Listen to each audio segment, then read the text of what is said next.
Saturday on the Breakfast Club, and I am SiriusMined. I am sitting in for short stage, as you might imagine. Anyway, my video here is I'm reacting to Nathan's video about immigration. I'm not going to say it's a response per se. I did respond in comments with Nathan. He did clarify some of his positions, although I think there's still a gap between us, but not quite as much as it originally seemed. But even with that, even with the modifications to his comments, there's still some things he said that I've heard these arguments before, and I wanted to address them because they always kind of bug me. But again, this is not a direct response to Nathan, so what I address may not 100% comport to what he said. So I want to make that clear. So I do not want to strawman Nathan in any way. So this is more of a broad response, inspired by what Nathan said and the comments we've exchanged. So anyway, it comes down to this whole idea of multiculturalism and the melting pot and what they mean and what should be. And the thing is, I disagree with the way Nathan described the melting pot and also his understanding of multiculturalism. Now, his definition he used for the way he described multiculturalism, I've heard it before from others, so I'm not blaming him for it, but it seems to be this idea that, well, everyone's here and they've got from everywhere else and they've got their culture, and there's no mixing and there's no attempt in it all to integrate with one another. And that is not at all the case. The irony to me is that typically when immigrants come, they're met with this kind of attitude. They're not welcome, and so it's very difficult for them to integrate because they're not accepted. So every wave of immigrants that's ever come to this country has banded together in groups. They're usually poor, because they just get here. If they don't speak the language, it's very difficult to get a job. Even if they do, like the Irish found, they were still not welcome. So you end up, in kind of ghettos of poor people with a similar language and culture to you, mostly for safety. And this is unfortunately very common. It's the way it's been for almost everybody coming over. So, we set up a situation where it's difficult to integrate, and then we complain that the people don't integrate. But the fact of the matter is over successive generations, people do. Usually it's hard. If you think about it, if you moved to Germany or some country that you didn't speak the language, it would be very difficult to integrate into those societies, even if you were accepted. But your kids, they would grow up speaking the local language. They'd be more familiar with local customs. They would grow up in that society, and it would be easier for them. And that's generally what happens. There are some exceptions, and certainly people still tend to gravitate more toward people that are like them. But that's true of native-born people too. So that's to me something that really bugs me about it is that you can't act a certain way and then get mad when the guys who just showed up do the same thing.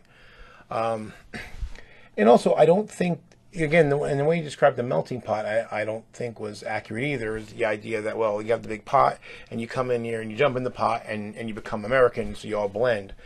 But that's not how a melting pot actually works. The way a melting pot works, and whether you want to use a food analogy or metallurgy is another good way, is you think about, you take your iron and you throw it in your crucible, and then you throw in some carbon and chromium and maybe some vanadium, and you get steel. And the steel is not the same as the iron that started. So not only did all those constituents come in, but they fundamentally changed what was in that crucible. The material properties are extremely different. And I think that's more accurate. Someone in the comments had mentioned salad bowl, and I think that's actually a bad definition of either. because that's actually more like what I think is a straw man of multiculturalism, of that all the components are there. You know, in a salad, you toss a salad, you have all these you have all these pieces in there, but they don't actually mix. You know, salad doesn't meld with tomatoes. They complement one another, but they don't meld. And I think, as someone who cooks, I think a much better example would be chili or some other kind of stew. You have your meat and you have, your vegetables and your spices, and you create some sort of broth or gravy. And when you take a bite, you taste this collection of everything. And if you're not concentrating on it, the broth will taste like it'll have a single taste. It'll be this amalgam of what you had. But if a well-made one, if you pay attention, you'll pick out the individual notes. You'll taste the tomato, and you'll taste the meat, and you'll taste the onions and the garlic and all the other pieces that are in it. And to me, that is more accurate, and I think it's healthy. When people come here, and this has always been the case, when people have come to the United States from other countries, they did adapt over time to American culture, but they also added to it. It wasn't a one-way exchange. This idea that Nathan had in one of his clarifications was that, well, people come here and they can, kind of keep their language on the side and their culture on the side, but not about forcing it on to everybody else. And I don't know that anyone's ever forced their culture on anybody else. People have complained that was what was going on, but that's not really the case. The fact of the matter is, when we come and culture, what is it? It's your language and your food and your customs and your attitudes and your religion and all this kind of thing. Those things have come in and to use the chef's analogy again, it introduced layers of flavor, and each time it changed the character of America. And the fun thing about it is that there is no unified single American culture. There never has. There has been. There never will be, nor should there be. If you look at the various regions of the United States, you got the New England and Mid-Atlantic states, the Southern states, Florida, which is kind of its own thing, Texas, which is again its own thing, California, which is another planet, the Midwest, the Southwest, the Northwest. Each of these is a culture or a subculture unto itself, and it is kind of an amalgam of the people who settled. So you go in Chicago and it's very, Polish, Irish, Italian. You go to New York City and it's very Italian, Jewish, Spanish, and so forth and so on. That's just, natural. That's just the way it is. So, and that's contributed to the culture and the customs of those places. Nathan had also brought up, learning and adopting the customs of America. But again, there is no unified American customs. There are a collection of customs, and even within that, there's differences. If you live where I do here in New Jersey, very close to New York City, when it comes to Christmas time or even Thanksgiving, you'll get, I know at Christmas there's the Feast of the Seven Fishes, and what an Italian-American household will do for Thanksgiving will be very often very different than your typical American, turkey and stuffing and gravy. This is normal. Again, we're talking about people that have been here for generations, and still this is a part of their heritage. And that it adds to America and it makes it better. I don't think this is something we should fear. I don't think this is something we should go complain about. I think that this has always been what has been at the core of what makes us, the pluralistic society that we are. So, and if you want to look at music, for instance, you just look at, the contribution of Black Americans, African Americans, whatever word you want to use, mostly through slavery. So you had the Negro spirituals, and that led to gospel and the blues and R&B, jazz, and then that leads to rock and roll and heavy metal, which is my favorite. And then even if you look at country music, if you listened to French and Irish folk music, you'll hear the genesis of American country music. at least the old style country music. You can still hear it a little bit if you listen to Zydeco, because there's definitely a French character to the music. That's what it is.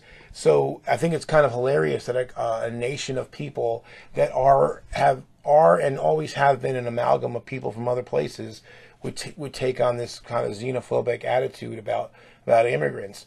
A friend of mine, he was complaining about, in Staten Island, how this has changed. These Italian neighborhoods going over, and I might have mentioned this earlier, but shortly after he had this conversation with me, I watched this show talking about how, in the 1910s, when the Italians and Sicilians were coming here, how people in Staten Island were complaining about how all the old German and Irish neighborhoods were going over to these horrible Italian people, and it just made me laugh, because he's Sicilian and his parents came here in the 50s, so he's a first generation American, and so here he is, the descendants of immigrants, and he still kind of cops this attitude, even though he's very strongly Italian American, Sicilian, it's a very big part of his life, but yet he kind of thinks that other people shouldn't do that, and that was kind of, I don't know if he meant to imply it, but it kind of came out in what Nathan was saying. I mean, I don't think people should have to hide their ancestral heritage. There should be a certain amount of melding. Certainly, if your family's been here a generation or two, I think you probably should speak English, because it's in your best interest. You look at the wage gap on a ethnic basis, and Hispanic people get like 0.56 to the dollar, and part of that are language issues. So because there's a segment of the Hispanic population who doesn't speak English or doesn't speak it well. I don't think we're doing people favors by not at least giving them English as a minimum, not mandatory, but as a minimum. I think we'll all communicate better that way. But even in countries where there's like China, there's 2 major languages and dozens of dialects. You look in India, there's dozens of major languages and hundreds or even thousands of dialects, and they make it work. They have their differences, and just like here, there's cultural and regional differences, and they get through it. Even in Japan, which is probably the most heterogeneous society I can think of, there's still differences between people, the main 4 major islands and then the outer islands. So I think this is an illusion that there's these monolithic cultures, and that they're somehow harmed by people coming from other places. They will change. That's just the nature of the beast. And so if you look at American culture 100 years ago, it was very radically different than it is today, and 100 years before that, and in 100 years it'll be different. In my area, again, in the 90s, there were a lot of people from the former Warsaw Pact and Soviet countries coming in. So we had a lot of Russians and Poles and Lithuanians and Latvians, and they added their flavor to the area. And I think that's a good thing. I don't think it's something we should fear. So anyway, that's my opinion. Feel free to comment. And again, Nathan, this wasn't a direct response to you, but I did reference you a few times. If you think that I was mischaracterizing what you said, then I'll apologize, and please clarify further in the comments. Or if you have something to add, or anybody else, that'd be good. All right, take care, guys.